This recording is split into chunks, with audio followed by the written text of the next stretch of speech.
Baik teman-teman Jagur semua, kita berada di sebuah masjid yang sangat terkenal. Masjid yang menjadi simbol keagungan, kekuatan, kehebatan dari seorang Sultan Malik Zohir Baibars.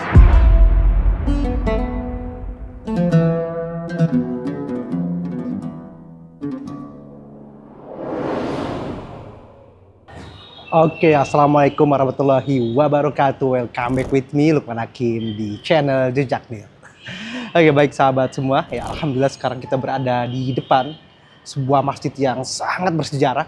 Ya, masjid yang menjadi simbol keagungan, kehebatan dari seorang sultan yang namanya sangat masyhur di dunia Arab dan juga di Eropa, yaitu Sultan Zohir Baibars. Ah, teman-teman bisa lihat. Nah, ini dia, kita berada tepat di pintunya.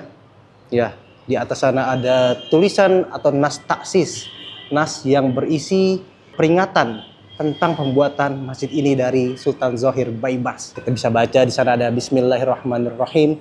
Innama ya'muru masajidallahi man amana billahi wal yaumil akhir. Amara bi insya' hadzal jami'al mubarak. Maulana As-Sultan Al-Malik Al-Zohir Ruknud Dunya Waddin As-Sultan Abdul Fath Baibars, ya, tahun 665 Hijriah. Ya, luar biasa. Ya. Masjid ini sangat bersejarah teman-teman, karena memang sudah bertahun-tahun masjid ini juga dalam proses tarmim atau dalam proses renovasi. Teman-teman bisa lihat, kita berada di bagian barat dari masjid. Ya, dari luarnya, fasadnya sudah tampak ornamen-ornamen khas Mamluk awal, yang mana nanti ornamen-ornamen ini bisa menjadi cikal bakal daripada lahirnya masjid-masjid hebat, masjid-masjid agung, masjid-masjid indah yang ada di kota Kairo. Yang mana notabene memang kota Kairo ini dijuluki sebagai Madinah Al-Mi'dhan atau kota 1000 menara. Ya, kita akan masuk ke dalam masjidnya lewat pintu daripada bagian selatan. Ini besar sekali teman-teman ya. Tadi saya coba keliling masjid ini. Nah, masjid ini memang sangat sepi ya. Ini ada toilet baru yang baru dibuka. Dan insya Allah ketika kita di dalam, kita akan berkisah banyak mengenai sosok pahlawan ini, ya, yaitu Sultan Zohir Baibars, yang mana namanya sangat harum dalam dunia Islam ya. Ini dia pintu masjidnya. Ya, itu juga masih ada nas taksis. Ya, di pintu masjid yang dibuka di sebelah sini.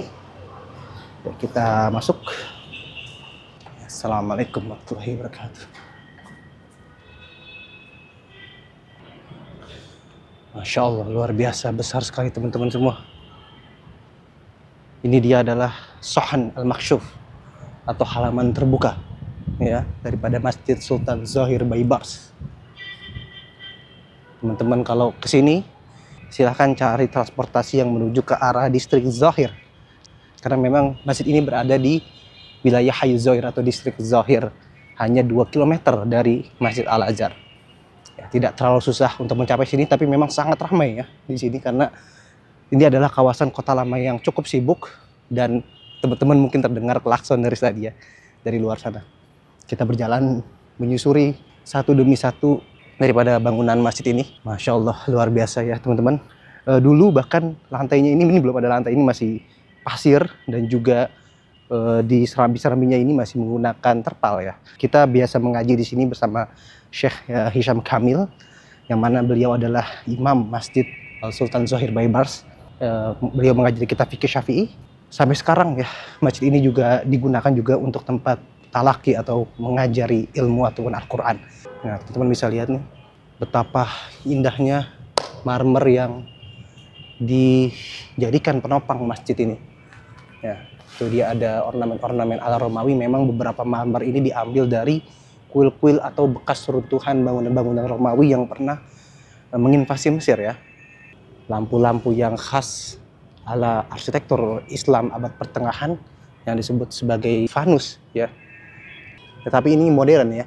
Ini tampaknya modern, bukan fanus yang lama. Ya. Dan ini ada sebuah tauhah atau papan yang berisi keterangan daripada Masjid Jami' Az-Zohir Baibars. Saya baca, yu'tabar min aqdam jawami' al-'asr mamluki. Di antara masjid tertua yang berasal dari era dinasti Mamluk. Masjid ini dibangun oleh Sultan Zohir Baibars Al-Mundokdari, yaitu pada tahun 1266 Masehi, dan luasnya itu yang mencapai 12.600 meter persegi. Yatakawwanul jami' min sahn awsat. Ya, masjid ini terdiri dari sahn. Ya, sahn itu ruangan terbuka, halaman terbuka. Yahitu bihi arba'ah arwiqah akhbaruhum ruwaqul qiblah, yang diliputi oleh 4 iwan, ya, serambi-serambi. Yang paling besar itu adalah ruwaqul qiblah atau serambi kiblat. Di area mihrabnya itu ada kubah yang dibangun meniru arsitektur gaya kubah Imam Syafi'i yang sangat terkenal, ya. Walakinnaha saqatat, tapi sudah hancur, ya. Yadumul jami' salah sama dakhil, ada 3 pintu, ya'luhan nas taksisil jami', yang mana di atas tiap-tiap itunya itu ada nas taksis, keterangan pembuatan masjid ini yang tadi kita sudah baca ketika di intro, ya. Nah, ini ada papan peresmian, ya, daripada renovasi masjid ini, yaitu oleh Presiden Abdul Fattah al-Sisi pada 4 Juni tahun 2023. Ya, ini selesai renovasinya.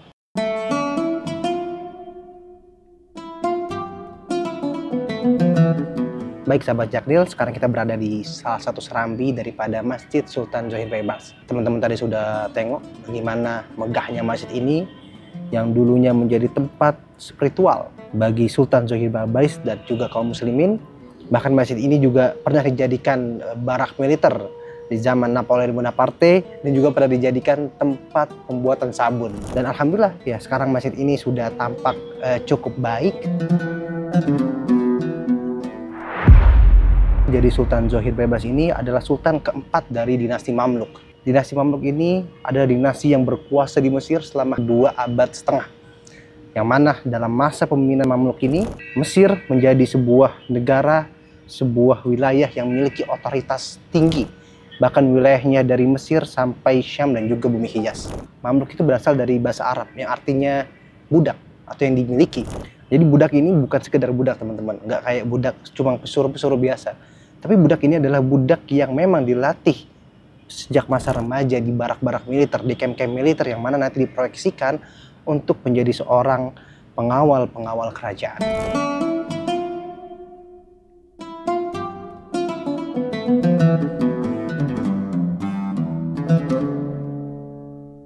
Dan teman-teman semua, ya, Sultan Zohir Baibars dulunya seorang budak, bukan lahir dari seorang bangsawan ataupun anak sultan. Beliau adalah budak yang lahir di wilayah Kipchak, Asia Tengah, yang dibeli seharga 800 dinar oleh Sultan Shalih Al-Ayyubi pada masa akhir dari dinasti Ayyubiyah, keturunan Salahuddin Al-Ayyubi.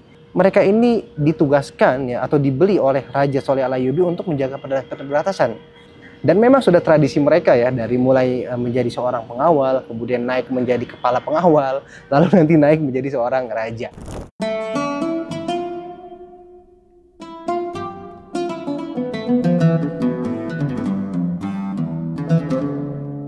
Pada tahun 1260 Masehi, Sultan Zohir Baibars diangkat oleh Sultan Qutuz menjadi panglima militer tertinggi yang akan menghadapi pasukan besar bangsa Mongol yang sebelumnya sudah meluluhlantahkan ibu kota khilafahan Islam di Baghdad, yaitu ibu kota Abbasiyah. Setelah menghancurkan Baghdad, orang Mongol ini menuju ke arah Syam, ya, menghancurkan tanah Syam hingga ketika sampai pada titik ingin menghancurkan Mesir, Sultan Qutuz bersama Panglima Besar Baibars dan juga pasukannya bertemu di sebuah lembah yang bernama Ain Jalut di wilayah Palestina. Dan terjadilah pertempuran yang sengit di sana, dan pertempuran ini dimenangkan oleh kaum muslimin yang berada di bawah panji Sultan Qutuz dan juga Panglima Zohir Baibars. Bahkan kemenangan ini juga menyelamatkan dunia Islam, terutama Mesir dan Hijaz, dari invasi brutal Mongol. Nah, setelah peperangan Ain Jalut, dikisahkan Zohir Baibars meminta kepada Sultan Qutuz untuk menghadiahkan kota Aleppo kepadanya. Namun Sultan Qutuz ini menolak, sehingga membuat Baibars kecewa dan akhirnya membunuh atau memenggal kepala Sultan Qutuz. Dan setelah Qutuz dibunuh, tentu, ya, kekuasaan berpindah kepada Zohir Baibars.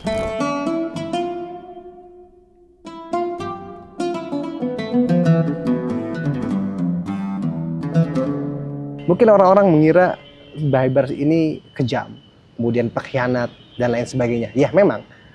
Tapi tidak bisa kita pungkiri juga, jasa beliau terhadap umat Islam ini sangat besar. Bahkan tercatat dalam tinta-tinta sejarah Islam. Dikatakan, ya, bahwa masa puncak emasnya dinasti Mamluk itu berada pada era Sultan Zohir Baibars. Karena kenapa? Karena beliau tak hanya memimpin dengan kekuatannya, tapi dia juga memimpin dengan hatinya. Dan disinilah kepiawaian Baibars dalam mengambil hati masyarakat. Dia tahu nih, dia habis membunuh Sultan Qutus yang dicintai rakyat. Ketika posisi Baibars ini merasa tersuduti oleh masyarakat, beliau mulai mengambil hati masyarakat. Dengan cara apa? Dengan cara membuat kebijakan-kebijakan yang menguntungkan rakyat. Di antaranya adalah menghapus perpajakan, menjaga atau memakmurkan para guru-guru dan juga para ulama, sehingga terciptalah generasi yang intelektual. Kemudian beliau mewajibkan zakat pada orang-orang kaya, yang mana nanti zakat ini dikelola di Baitul Mal untuk diberikan secara merata kepada orang yang membutuhkan. Beliau juga banyak sekali memperbaiki irigasi, membuat kanal-kanal yang sampai saat ini masih bisa kita tengok kanalnya. Kemudian dalam hal amar ma'ruf nahi munkar, menurut catatan Ibnu Abdul Zohir, sekretaris beliau, bahwasanya Sultan Zohir Baibars ketika berkunjung ke Damaskus, lalu mendapati ada tempat-tempat yang menjual khamr, kemudian ada tempat-tempat yang terdapat prostitusi di sana, beliau tak segan-segan langsung menutup semua akses dan menghukum orang-orang yang melakukan tindakan fasik tersebut. Memang hukuman-hukuman yang beliau terapkan ini mungkin terasa kejam di era sekarang ya. Tapi justru ya, menurut Ibnu Abdul Zohir, hukuman-hukuman tersebut yang menyelamatkan generasi pada era Sultan Zohir Baibars, melahirkan generasi-generasi kuat, beriman, berakhlak, dan juga tidak mudah menjadi seorang yang fasik.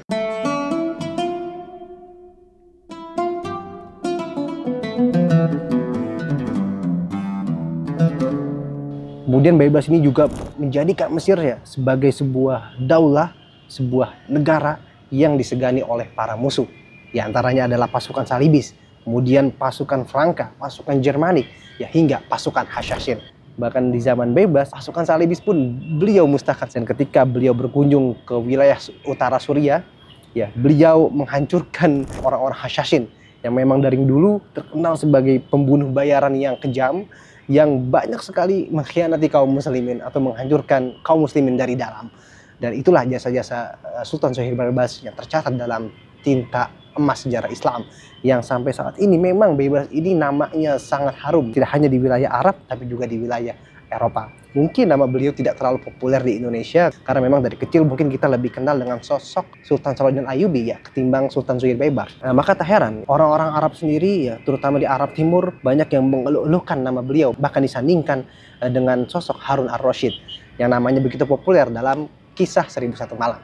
Ya, kalau khusus Baibars ini ada kisah populer di tengah masyarakat yang bernama kisah Antar. Ya, itu sangat populer di kalangan orang-orang Arab Timur, yang mana mereka itu mengeluh-eluhkan kisah romansa daripada Sultan Zohir Baibars ini.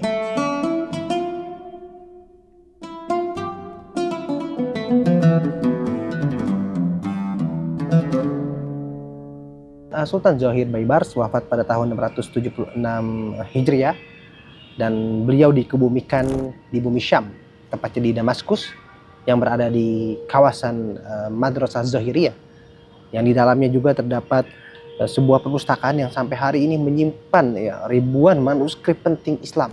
Mungkin itu saja yang bisa saya sampaikan ya. Mudah-mudahan teman-teman semua bisa mengambil hikmah dari kisah Sultan Zohir Baibars ini. Dan jika teman-teman suka dengan konten ini, jangan lupa komen, like, dan subscribe, dan juga sebarkan seluas-luasnya. Billahi taufiq wal hidayah.